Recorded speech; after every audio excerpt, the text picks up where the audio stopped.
Hello दोस्तों, स्वागत है आपका अपने YouTube channel short tricks 1M में। इस वीडियो में हम कवर करेंगे चैप्टर 3 के most important questions, class 10th math, pair of linear equations in two variable. इस वीडियो में हम जो बहुत ही ज़्यादा इम्पोर्टेंट क्वेश्चन है इस चैप्टर से उनको कवर करेंगे। आपको अगर वीडियो अच्छी लगे वीडियो को लाइक कर लेना और चैनल को सब्सक्राइब कर लेना। और आपने इससे पहले वाली वीडियोज़ नहीं देखी, मैं चैप्टर 1 और 2 की पहले ही अपलोड कर चुका हूँ इसी चैनल पर, आप जाकर उन वीडियोज़ को देख सकते हो। आपको लिंक डिस्क्रिप्शन में मिल जाएगा। और जो मैं अब कराऊंगा आपको ये क्वेश्चंस, और आपको इनका PDF चाहिए तो वो आपको मेरे टेलीग्राम चैनल पर मिल जाएगा, उसका लिंक डिस्क्रिप्शन में है। तो देखते हैं question number 1। Question number 1 given है, in the equations are if the equations are inconsistent find the value of K. अगर ये दो हमें इक्वेशंस दी हैं, ये इनकंसिस्टेंट हैं, आपने अगर थोड़ा भी नहीं पढ़ा तो अभी आप इस वीडियो को देखोगे तो अभी आपका काम चल जाएगा। देखो, मैं आपको बता देता हूँ पहले कंसिस्टेंट और इनकंसिस्टेंट सॉल्यूशन क्या होते हैं। कंसिस्टेंट सॉल्यूशन का मतलब होता है, या तो consistent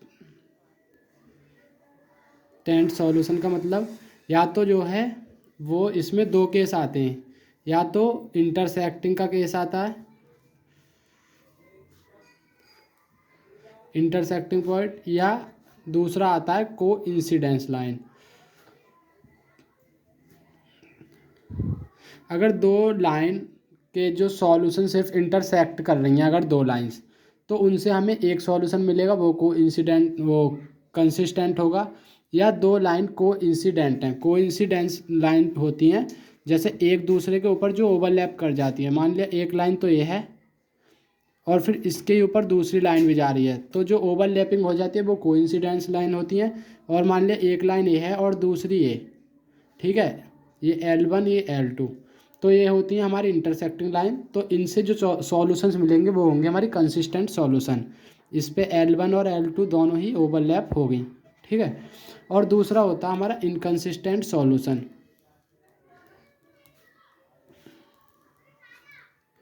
inconsistent solution, inconsistent solution में सिर्फ एक ही केस होता है, वो होता है हमारा पैरेलल लाइंस का, पैरेलल लाइंस। पैरेलल लाइंस जो होती हैं इसमें जैसे एक लाइन ये है L1, दूसरी ये है, इनका कोई सॉल्यूशन होता ही नहीं है ना। तो ये देखो कहीं पर इंटरसेक्ट कर रही हैं जिससे हमें कोई कॉमन पॉइंट मिल जाए, क्योंकि सॉल्यूशन के लिए कोई ना कोई तो कॉमन पॉइंट चाहिए। ये ओवरलैप करती हैं तो इसके पास इन्फिनाइट मैनी सॉल्यूशन होते हैं। मैं ये भी चीज़ लिख देता हूँ, चलो वो अभी बताऊँगा। ये पैरेलल लाइन से कहीं भी नहीं ओवरलैप करती, नहीं इंटरसेक्ट, तो इनका हमें कोई सॉल्यूशन नहीं मिलता।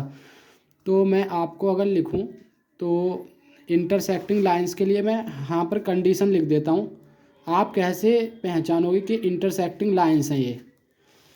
अगर इंटरसेक्टिंग लाइंस है तो सबसे पहले तो आपको वन सॉल्यूशन मिलेगा, क्योंकि सिर्फ एक पॉइंट पर ये दो लाइंस इंटरसेक्ट कर रही है तो सिर्फ वन सॉल्यूशन मिलेगा। और इसे यूनिक सॉल्यूशन भी कहते हैं। यूनिक का मतलब एक, ठीक है। और जो इसकी कंडीशन होती है, आपको कंडीशन बहुत ज़रूरी है, इसकी बहुत ज़्यादा इंपॉर्टेंट है, इससे क्वेश्चन आएगा ही आएगा। इसकी जो अगर हमें दो लाइन दी है, मैं यही मान लेता हूँ A1 x plus B1 y plus C1 z is equal to C1 is equal to 0, क्योंकि टू वेरिएबल में। ऐसे A2 x plus B2 y plus C2 is equal to 0। ये हमें अगर यदि कोई दो इक्वेशंस दी हैं तो इंटरसेक्टिंग लाइंस की कंडीशन होती है A1 upon A2 not equal to B1 upon B2 is equal to C1 upon. अब इसकी तो कोई ज़रूरत नहीं है, सिर्फ आप ये देख लो पहली वाले को, A1 upon A2 not equal to B1 upon B2 है, तो वो इंटरसेक्टिंग लाइंस का केस है और यहाँ से हमें यूनिक सॉल्यूशन मिलेगा। अगर मैं दूसरा कोइंसिडेंस का देखूँ, कोइंसिडेंस लाइंस का, तो यहाँ से आपको मिलेंगे इन्फिनाइट मैनी सॉल्यूशंस। तो एग्जामिनर आपको कैसे भी दे सकता है, कह सकता है अगर यूनिक सॉल्यूशन है और दो इक्वेशंस में से वैल्यू पूछ ले के की या किसी की भी, कोई भी कांस्टेंट देके, तो आपको ये कंडीशन अप्लाई करनी है। अगर इन्फिनाइट मैनी, वैसे तो इससे तो कभी पूछेगा ही नहीं क्योंकि इक्वल नहीं होती। इन्फिनाइट मैनी सॉल्यूशन से पूछता है, पैरेलल लाइन से। इन्फिनाइट मैनी सॉल्यूशन से पूछेगा तो इसमें A1/A2 is equal to B1/B2 is equal to C1/C2, ये इसकी कंडीशंस होती हैं। इन्फिनाइट मैनी सॉल्यूशन होते हैं, कोइंसिडेंस लाइंस की कंडीशन हो गई। जो इसमें लास्ट जो केस होता है वो होता है पैरेलल लाइंस का, पैरेलल लाइंस। अगर आपको ये चीज़ आती है तो आप वीडियो को यहाँ से आप मतलब काट के जब देख सकते हो आगे की चीज़ें, आप इस चीज़ को स्किप कर सकते हो। तो पैरेलल लाइंस का क्या होता है केस, पैरेलल लाइंस में आपको नो सॉल्यूशन मिलेगा क्योंकि ये भी कहीं पर इंटरसेक्ट नहीं करती, जबकि कोइंसिडेंस लाइन हमारी एक दूसरे के ऊपर ओवरलैप हो जाती है, तो इनके बहुत हर जो भी पॉइंट मिलेगा वो उसका सॉल्यूशन होगा। ये सिर्फ एक जगह इंटरसेक्ट होती है तो सिर्फ एक पॉइंट सॉल्यूशन मिलता है, ये कहीं नहीं होती तो इनका नो सॉल्यूशन। और इनकी कंडीशन बहुत इंपॉर्टेंट है क्योंकि पैरेलल लाइन से सबसे ज़्यादा जो प्रोबेबिलिटी होती है वो इसी से पूछे जाने की होती है, पैरेलल लाइन से। A1/A2 is equal to B1/B2 and not equal to C1/C2। आपको कंडीशंस याद होनी बहुत ज़रूरी हैं। तो अब मैं आपको देखो कैसे करेंगे इस क्वेश्चन को, जो दिया था इसमें जो क्वेश्चन दिया था उसमें हमें तो इक्वेशंस दी थी और इसमें कहा था इक्वेशंस आर इनकंसिस्टेंट। तो इनकंसिस्टेंट कब होंगी, जब लाइंस पैरेलल हैं, जब हमारे पास नो सॉल्यूशन है।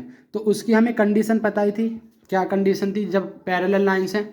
तो पहले तो मैं इक्वेशंस को उतार लेता हूँ, क्या क्या इक्वेशन दी है। एक दिया 3x + y is equal to 1, second दिया 2k - 1x + k - 1y is equal to 2k + 1। ठीक है, तो सबसे पहले तो इन्हें कंपेयर करेंगे। तो इसे अगर मैं कंपेयर करूँ तो इसे मान लो A1, इसे इसका जो कांस्टेंट होगा वो B1 और ये C1। ऐसे ये A2 हो गया, ये B2 और ये C2। आपको ये बात ध्यान रखनी है इसमें, या तो ये अगर C1 वाला केस है ये, या तो इधर ही होना चाहिए इक्वल के, दोनों ही एक तरफ होने चाहिए, या दोनों इधर की तरफ होनी चाहिए, या तो दोनों राइट हैंड साइड हो या दोनों लेफ्ट हैंड साइड हो। ठीक है, वो आपको देख लेना है कभी, क्योंकि एग्जामिनर कभी कभी ऐसे देता है, इसे इस तरफ दे देगा लेफ्ट हैंड साइड में और इसे राइट हैंड साइड में, तो आपको फिर इसे या तो लेफ्ट हैंड साइड में करना पड़ेगा या इसको लेफ्ट हैंड साइड में। ठीक है, तो ये अगर हम दिए हैं तो पैरेलल लाइंस की कंडीशन लगा देंगे हम इसमें, फॉर दी, ऐसे लिख के, फॉर दी इनकंसिस्टेंट लाइंस। तो हमें पता है इनकंसिस्टेंट सॉल्यूशन के लिए, तो इनकंसिस्टेंट सॉल्यूशन लाइन क्या होंगी हमारी, पैरेलल।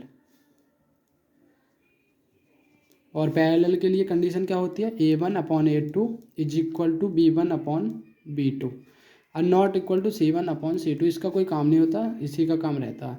अब A1 की वैल्यू यहाँ से देखूँ तो 3 है, A2 की वैल्यू यहाँ से देखें तो 2k - 1 है, ऐसे B1 की 1 है क्योंकि इसका कांस्टेंट 1 है, और B2 की वैल्यू यहाँ से k - 1। बस इन्हीं का यूज होगा क्योंकि नॉट इक्वल टू है, यहाँ से हमें कोई वैल्यू मिल नहीं पाएगी। इनका आप देखो कैसे करेंगे, क्रॉस मल्टीप्लाई करूँगा तो इसकी इसके साथ होगी 3k - 1 इज इक्वल टू 1 की इसके साथ 2k - 1। तो यह आ गया 3k - 3 ब्रैकेट ओपन करा तो 2k - 1। इस 2k को इधर ले आओ तो 3k, ये प्लस का तो इधर आके -2k, ये -1 है ही, और ये माइनस का इधर जाके प्लस का 3। ठीक है, 3k में से 2k गए, k आ गया, और 3 - 1 2। तो k की वैल्यू पूछी थी, k की वैल्यू क्या आएगी 2। देखते हैं अपने क्वेश्चन नंबर 2। क्वेश्चन नंबर 2 दिया गया, find the solution of the equation by any method. अब कभी भी आपको, क्योंकि आपकी जो बुक है उसमें एक क्रॉस मल्टीप्लिकेशन तो आपके सिलेबस में से इस बार कट गया है, सिर्फ 2 मेथड रह गए, सब्सटीट्यूशन और एक है एलिमिनेशन। तो आपकी ये चॉइस है कि आप इसे सब्सटीट्यूशन से करना चाहो सब्सटीट्यूशन से कर दो, एलिमिनेशन से करना चाहो एलिमिनेशन से। तो इक्वेशंस दिए हैं, इसीलिए इसमें लिखा है by any method. 7x - 15y is equal to 2, और सेकंड इक्वेशन इसे मान लो इक्वेशन 1, और सेकंड दिए x + 2y is equal to 3, ये इक्वेशन 2 है।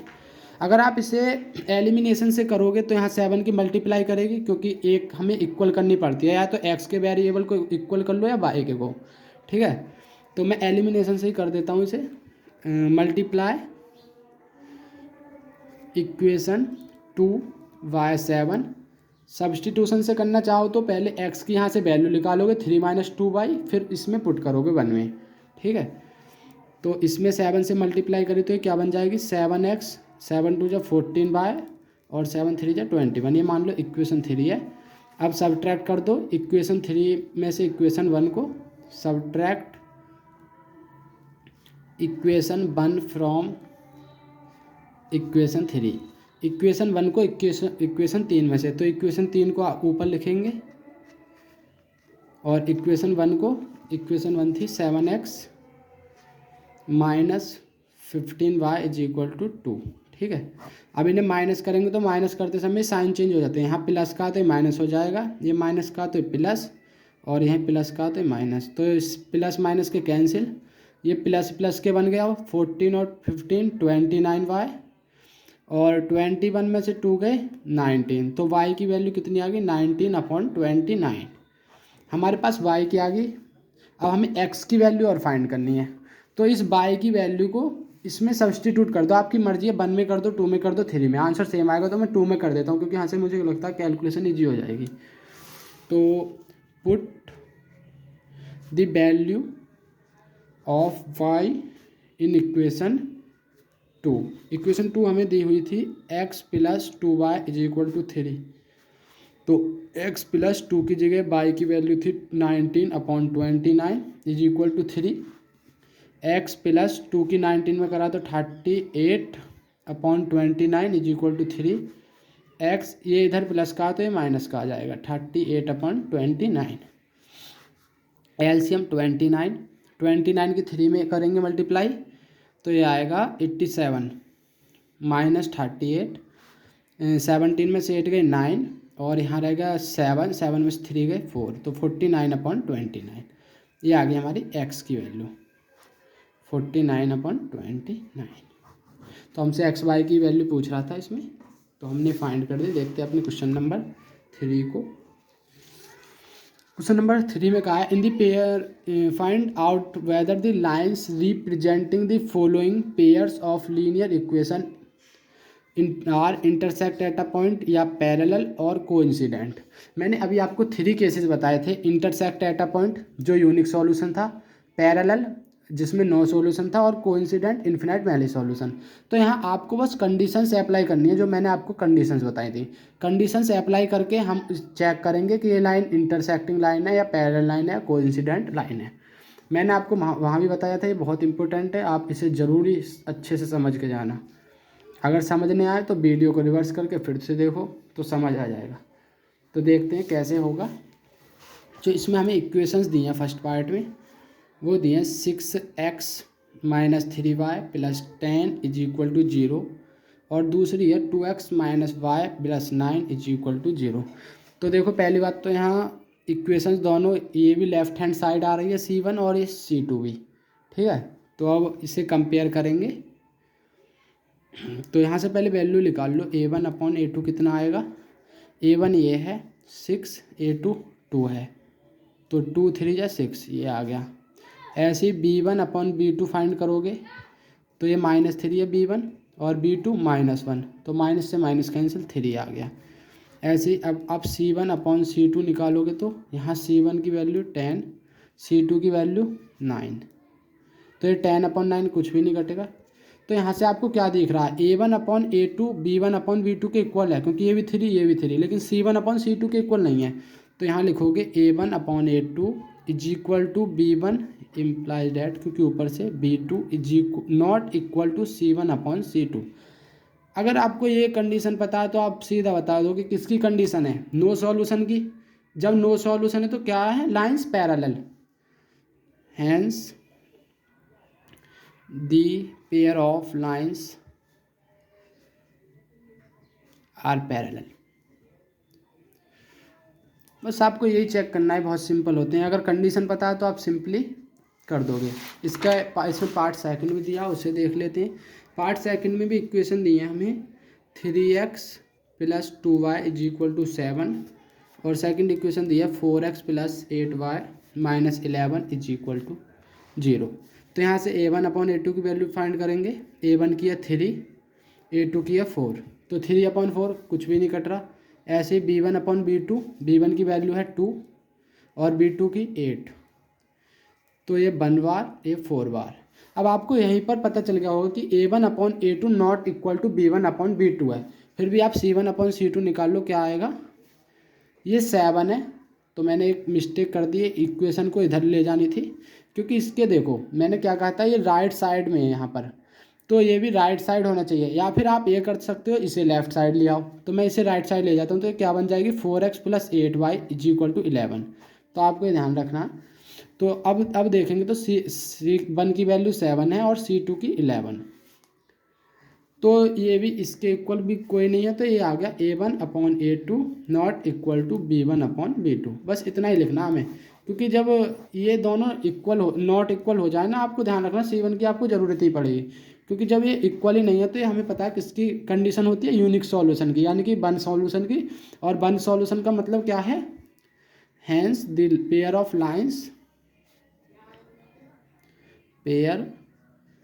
Lines are intersecting. ये होता है कि इंटरसेक्टिंग एट अ पॉइंट का, इंटरसेक्ट एट अ पॉइंट, क्योंकि इंटरसेक्ट कर रही है इसीलिए इक्वल नहीं है। और जब इंटरसेक्ट मतलब इंटरसेक्ट कर रही है एक पॉइंट पे, तभी उनका सिर्फ एक ही सॉल्यूशन मिलता है हमें। देखते हैं क्वेश्चन नंबर 4। क्वेश्चन नंबर 4 में कहा गया है, if the pair of linear equations have infinite many solutions find the value of के। ये भी सेम उसी केस से आ गया। अगर इन्फिनाइट सॉल्यूशंस हैं तो हम कैसे वैल्यू के की निकालेंगे। तो इन्फिनाइट सॉल्यूशंस के लिए आपको अगर केस पता है तो आप इजीली फाइंड कर लोगे। तो इक्वेशन देखते हैं, हमें दिए equation kx plus 3y minus के माइनस 3 इज इक्वल टू 0। ये दिया 12x प्लस ky माइनस के इज इक्वल टू 0। अगर आपको इस सब का PDF चाहिए सेम उतरा हुआ, तो आप मेरे टेलीग्राम चैनल को ज्वाइन कर सकते हो, वहाँ से आपको इसकी PDF मिल जाएगी। तो इसे देखो, उसमें हमें पहले ही कहा है ये इक्वेशन जो पेयर ऑफ लीनियर इक्वेशन है, इनके पास इन्फिनाइट मैनी सॉल्यूशन है। तो फॉर इन्फिनाइट मैनी सॉल्यूशंस के लिए कंडीशन क्या होगी, a1 upon a2 is equal to b1 upon b2 is equal to c1 upon c2। तो यहाँ इक्वेशंस पहले से ही अरेंज हैं, ये भी लेफ्ट हैंड साइड आ रहा है यहाँ c1 और c2 भी, ठीक है। तो इसलिए मैंने इसमें कुछ करा नहीं है। तो a1 की वैल्यू क्या होगी, ऊपर से k होगी, क्योंकि x का जो कॉफिशिएंट होता है वो a1 होता है, और a2 की value 12 is equal to b1 की वैल्यू यहाँ से 3 और k की वैल्यू तो b2 की वैल्यू k, ऐसे c1 की वैल्यू k माइनस 3। अगर मैं देखो मैं माइनस में लिख लेता हूँ क्योंकि आप कन्फ्यूज नहीं हो, माइनस के k माइनस 3 है और ये माइनस का k, क्योंकि जब हम इसे कंपेयर करते हैं तो जनरल इक्वेशन होती है a1x plus b1 bye plus c1। तो इसे कंपेयर करेंगे तो ये माइनस का ही लिया जाएगा, लेकिन हम माइनस से माइनस कैंसिल हो जाएगा। तो अब आपके पास देखो क्या है, ये है कि आप ये दोनों इक्वल हैं, तो पहले इन दोनों को इक्वल कर लेते हैं। तो यहाँ जब इक्वल है तो इनकी क्रॉस मल्टीप्लाई होगी, तो k इंटू के स्क्वायर और 12 इंटू 3 36, दोनों तरफ स्क्वायर रूट करोगे तो ये k आ जाएगा और ये प्लस माइनस का 6, क्योंकि 36 किसका स्क्वायर रूट है 6 का। और अब मैंने यहाँ प्लस माइनस, कभी भी स्क्वायर रूट हटता है तो प्लस माइनस में वैल्यू आती है, लेकिन जहाँ हम डिस्टेंस लेते हैं तो उसे ऑलवेज प्लस में लेते हैं, ठीक है। तो k की वैल्यू क्या आ गई, प्लस माइनस 6। हमें इसकी ज़रूरत पड़ी नहीं। और अगर हमारे पास इक्वेशन बन रही होती x मतलब x प्लस वाई, यहाँ से कोई इक्वेशन आती तो हम फिर इन दोनों को इक्वल रख सकते थे या इसको इसके इक्वल रख सकते थे, क्योंकि तीनों आपस में इक्वल हैं, किसी को भी किसी के भी इक्वल आप रख सकते हो, ठीक है। लेकिन हमारी यहीं से वैल्यू आ गई k की, तो हमें आगे करने की कोई ज़रूरत नहीं है। इसमें देखते हैं क्वेश्चन नंबर 5।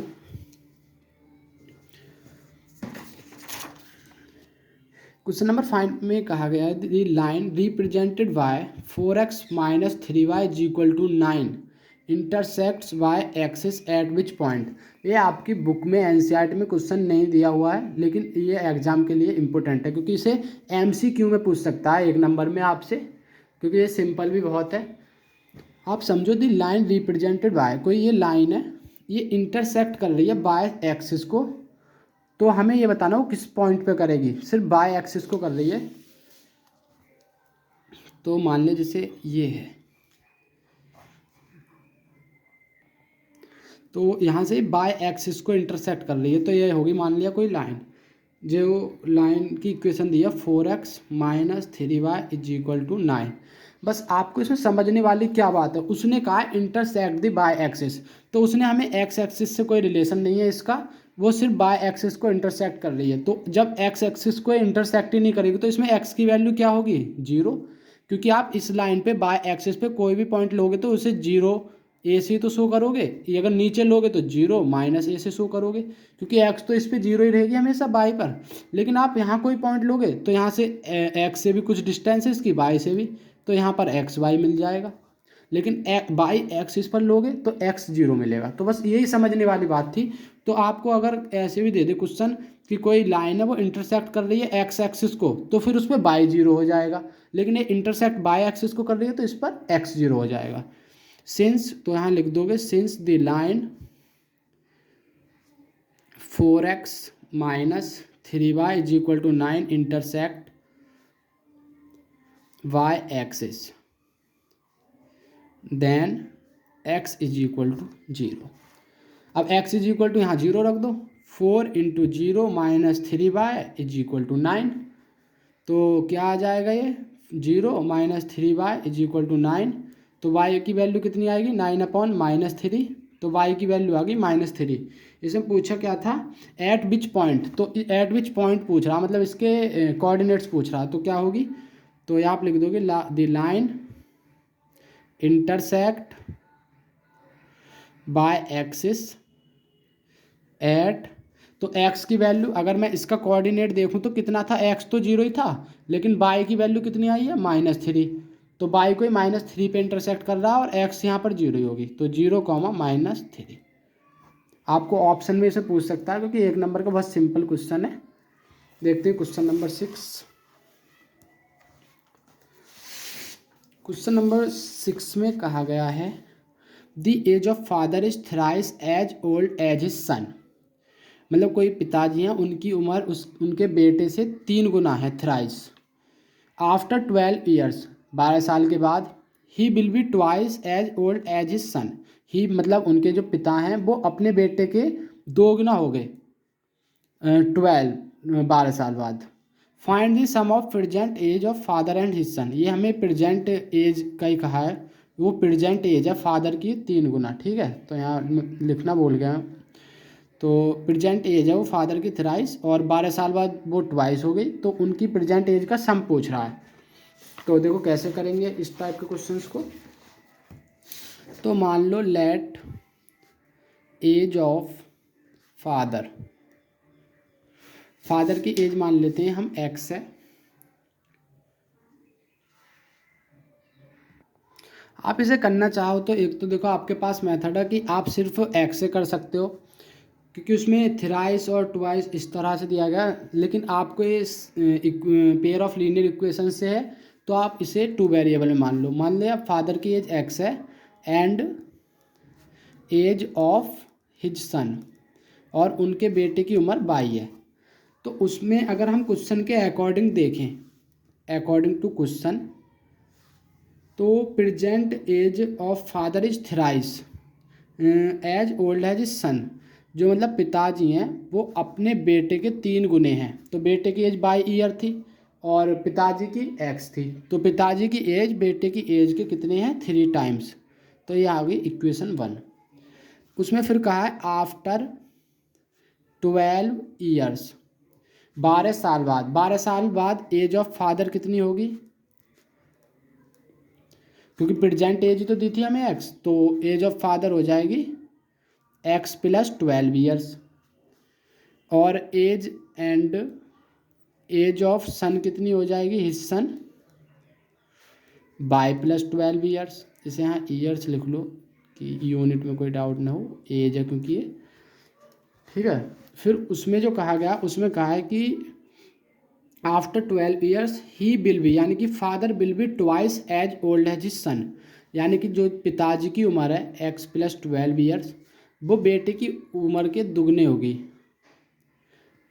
यही कह रहा है। तो यहाँ से अब हम x + 12, ये 2 की बाई में होगी तो 2y, और 2 की 12 में होगी तो 24, और यहाँ से इसे इधर ले आओ x - 2y, और जी इसे इधर ले जाओ 24 - 12, तो x - 2y = 12, ये आ गई हमारी इक्वेशन 2।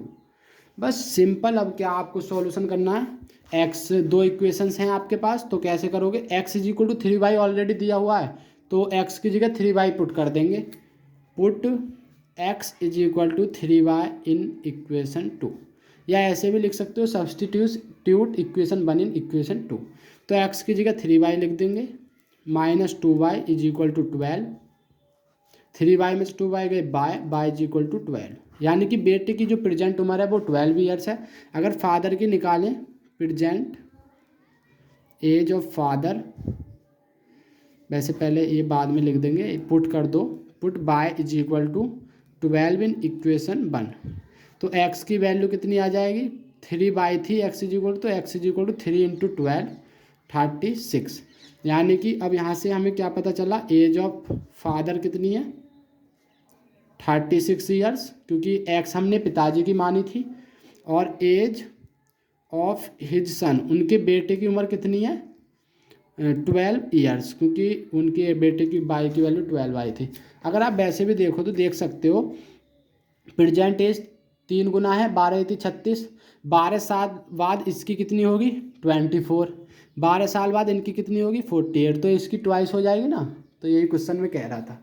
तो ये हमने निकाल दी age of father and his son. इनका वैसे सम कह रहा था, तो sum of age of father and his son कितनी होगी 36 + 12 48 ईयर्स।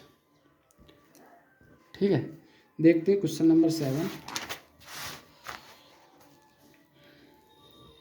अगर वीडियो अच्छी लग रही हो तो वीडियो को लाइक कर लेना, और चैनल को भी सब्सक्राइब कर दिया करो, मेहनत लगती है वीडियो बनाने में। तो चलो देखते हैं question number 7, solve the pair of equations graphically. तो हो सकता है आपसे सॉल्यूशन ग्राफिकली भी पूछ सकता है, क्योंकि आपके सिलेबस में है, और अगर ग्राफिकली वो पूछेगा तो आपकी कॉपी में ग्राफ लगा हुआ होता है, उसमें कोई प्रॉब्लम नहीं है, आप ग्राफ पे इसे ईजिली सॉल्व कर सकते हो। मैं आपको बता दूँ कि कैसे सॉल्व करने होते हैं क्वेश्चंस। जैसे इसमें आपको जो इक्वेशंस दी हैं वो दी है, फर्स्ट इक्वेशन दी है 2x + 3y = 2, ठीक है, इसे इक्वेशन 1 मान लो, और सेकंड दी है x - 2y = 8, इसे मान लो 2। तो दोनों ये तो एक तरफ है, RHS RHS। तो फ्रॉम इक्वेशन 1 अगर हम बने देखें 2x + 3y = 2, तो इनमें हमें एक चार्ट बनाना पड़ता है। पहले तो यहाँ से एक वैल्यू निकाल लो, या तो x की या y की। अगर मैं 2x x की निकालूँ तो ये आ जाएगा 2 - 3y, और x की कितनी आएगी 2 - 3y/2। अब ये वैल्यू आ गई, तो यहाँ से हम x की वैल्यू कैसे निकालेंगे, ग्राफ बनाओ, दो वैल्यूज निकालनी है आपको x y, क्योंकि आपको फिर प्लॉट करना पड़ेगा ग्राफ पे। तो ये x की, तो आपको y की वैल्यू पुट करनी है और x की निकल आएगी सिंपली। अगर मैं इसकी वैल्यू 0 रख दूँ, y की वैल्यू मैंने 0 रख दी, पुट y = 0, y की 0 रखूँगा तो x कितना आएगा 2/2 1, तो x बना गया, क्योंकि ये तो 0 ही हो गया था। अगर मैं y की वैल्यू 1 रखोगे तो समझो क्या आएगी -1/2, तो फिर आपको प्लॉट करने में प्रॉब्लम होगी ग्राफ पे। तो यहाँ 2 रख लो, क्योंकि मैं 2 रखूँगा y की वैल्यू, तो देखो क्या होगा, पुट, आपको अपने पास से वैल्यू पुट करनी होती हैं। या दूसरा तरीका ये है, एक बार x को 0 पुट कर लो, एक बार y को, ये भी दूसरा तरीका। तो मैंने y को अगर 2 करी तो x की कितनी आएगी 2 - 2 3 जा 6, क्योंकि y की जगह 2 रख दिया, /2, तो आएगा -4/2, तो ये आ गई -2। तो यहाँ से x की वैल्यू -2, एक तो हमारा ये बन गया। अब ऐसे हमें सेकंड इक्वेशन की वैल्यू निकालनी है एक्स वाई की। इक्वेशन सेकंड थी x - 2y = 8, तो यहाँ से x की वैल्यू कितनी आएगी 8 + 2y। तो ये x की रख लो यहाँ y की। तो अगर मैं y की वैल्यू क्या रखूँ, 0 ही रख लेता हूँ, सबसे छोटी तो 0 है। तो x कितना आएगा, ये तो 0 हो जाएगा, सिर्फ 8। तो y की 0 रखने पर x 8। अगर y को 1 रख दूँ तो x आएगा 8 और 2 10। अब आपके पास दोनों इक्वेशंस की x और y की वैल्यूज हैं, सिर्फ आपको ग्राफ पर ही प्लॉट करनी है। आपको एक ग्राफ वहाँ ग्राफ पेज मिलेगा, इसमें वैल्यूज देखो माइनस में भी जा रही है x की वैल्यू, तो थोड़ा इधर, लेकिन y की सब पॉजिटिव है। तो ग्राफ को मैं कुछ ऐसे बना लेता हूँ। ये हमारा सेंटर पे 0 हो गया, पॉजिटिव में 10 तक जा रही है x की वैल्यू, तो 1 2 3 4 5 6 7 8 9 10 11 12, ये पॉजिटिव एक्स एक्सिस है। और नेगेटिव पे भी लिख लेते हैं -1 -2 -3, ठीक है। ये हमारी नेगेटिव एक्स एक्सिस है। पॉजिटिव बाई एक्सिस पर भी 1 2 तक ही जा रहे हैं, तो ये मान लिया 1, ये 2, ये 3, ये 4, ये 5, ये 6, ये है हमारी बाई एक्सिस, और ये है एक्स एक्सिस, ठीक है। ये बाई होगी, ये एक्सिस। अब ये पॉइंट्स हमें शो करने हैं सिर्फ। अगर x = 1 है तो y 0 है, तो x1 यहाँ पर हो गया और y यहाँ पर 0 हो गया, तो ये पॉइंट हो गया इस पर, क्योंकि y तो 0 होगा ना x एक्सिस पे। x1 y ये पॉइंट हो गया हमारा। फिर दूसरा क्या है, -2 और 2, x = -2 है और y = 2 है, तो x = -2 यहाँ पर है और y = 2 यहाँ पर है, तो ऐसे इधर से जाओ और ये यहाँ से, तो ये पॉइंट यहाँ पर आएगा। जब ये 2 पॉइंट शो हो जाएं, फिर इनसे एक लाइन ड्रॉ कर लेना। तो इनसे एक लाइन ऐसे ड्रॉ हो जाएगी, ये आ गई हमारी लाइन। और ये कौन सी लाइन की इक्वेशन है, 2x + 3y = 2 की। इसमें फिर जो सेकंड है वो है x 8 = 8 है, तो y = 0। तो x = 8 ये होगा ना, इस पर y 0 होगी x एक्सिस पर। और x = 10 है तो y = 1 है, तो x = 10 ये है और y = 1 ये है, तो ये पॉइंट यहाँ पर आ गया। तो इनसे एक लाइन बन जाएगी।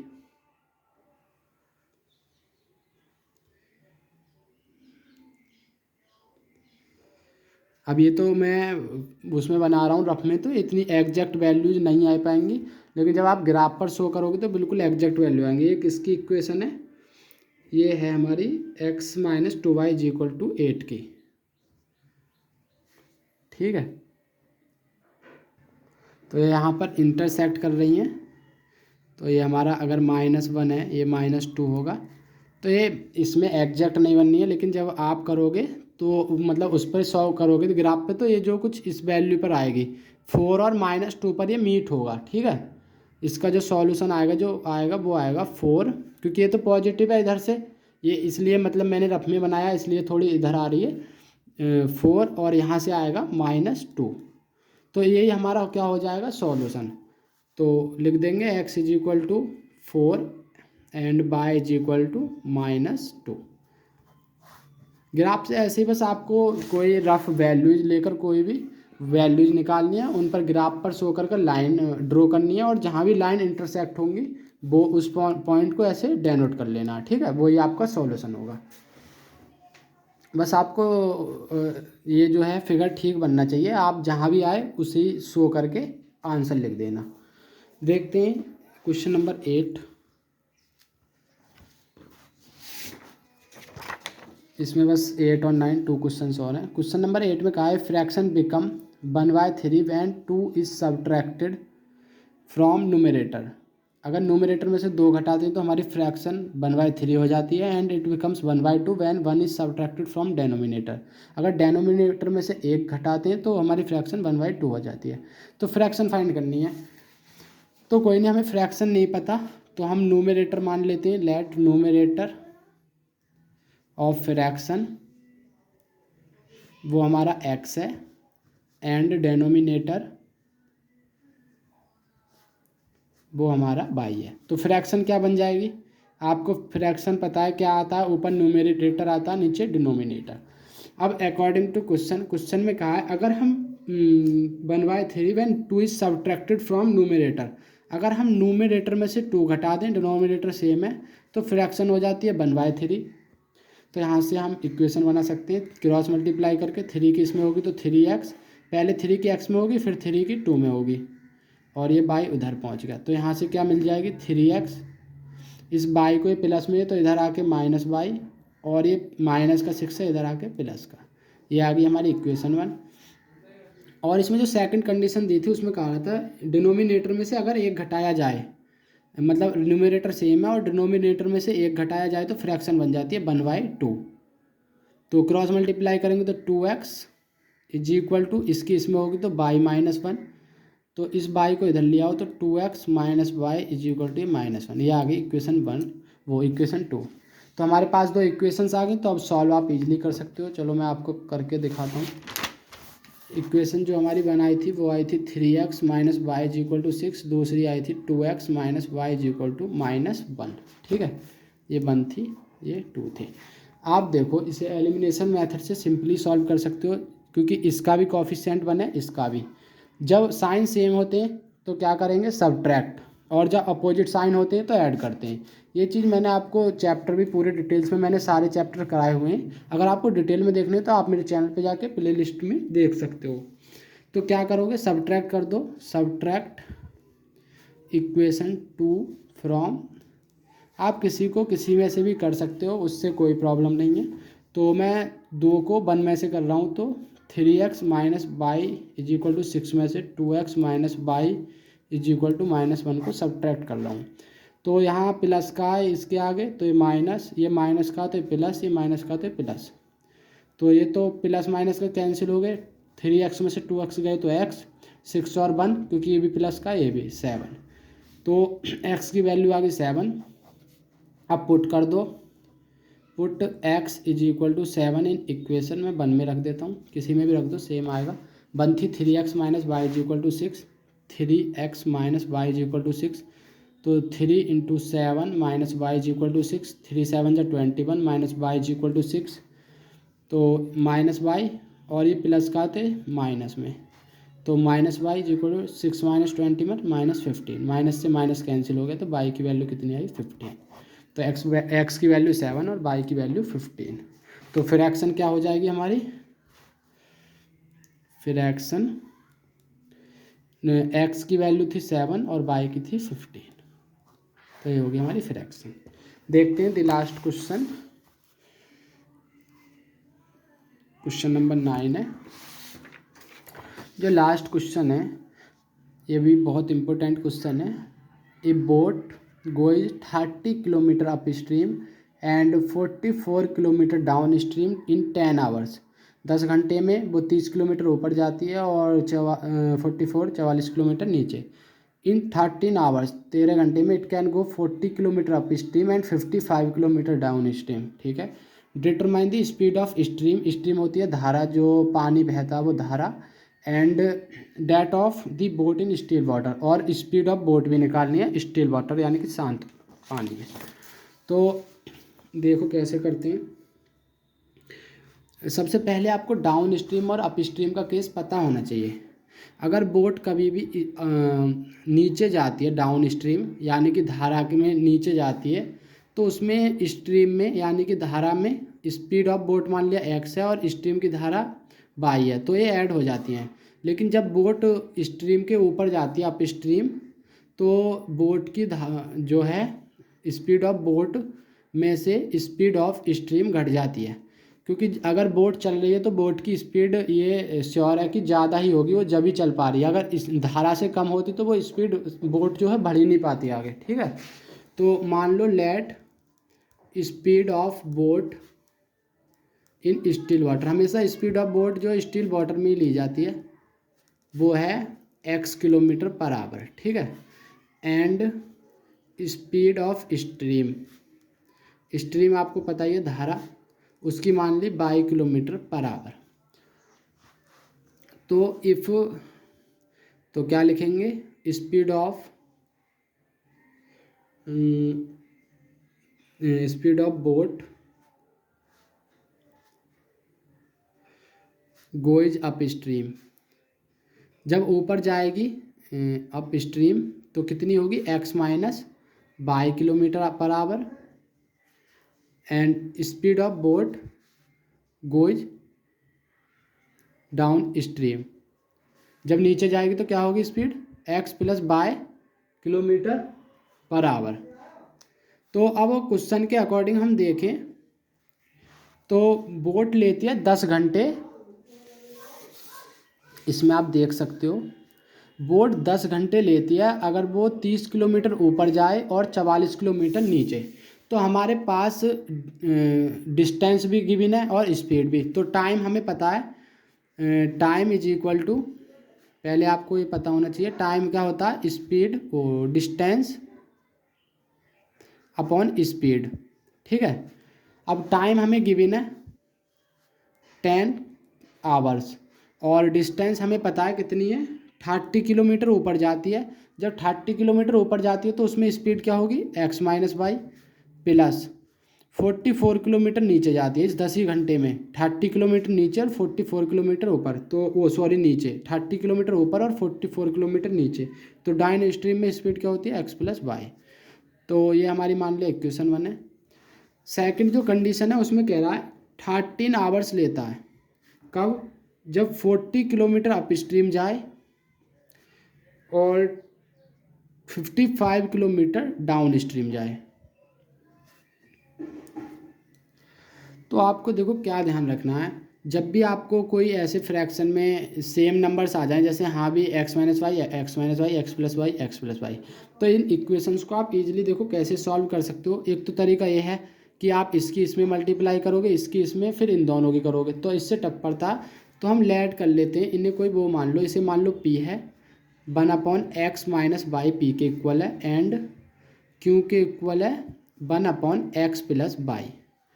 अब इस 30 के नीचे जो है 1/x माइनस बाई है ये, तो इसे हम p के इक्वल लिख सकते हैं।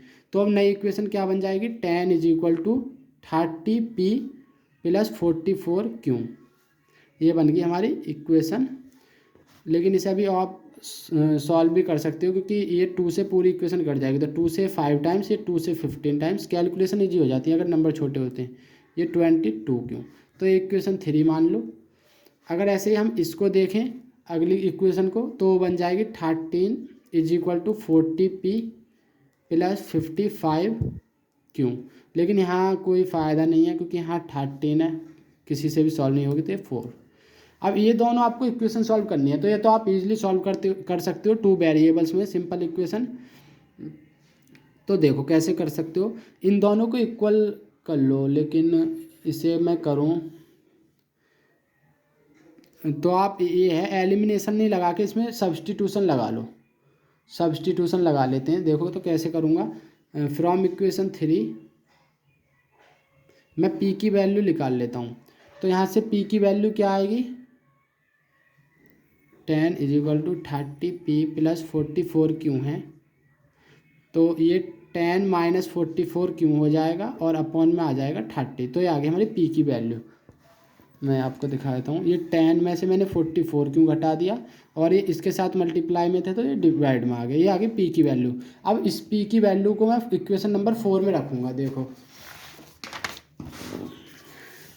Put value of P in equation 4।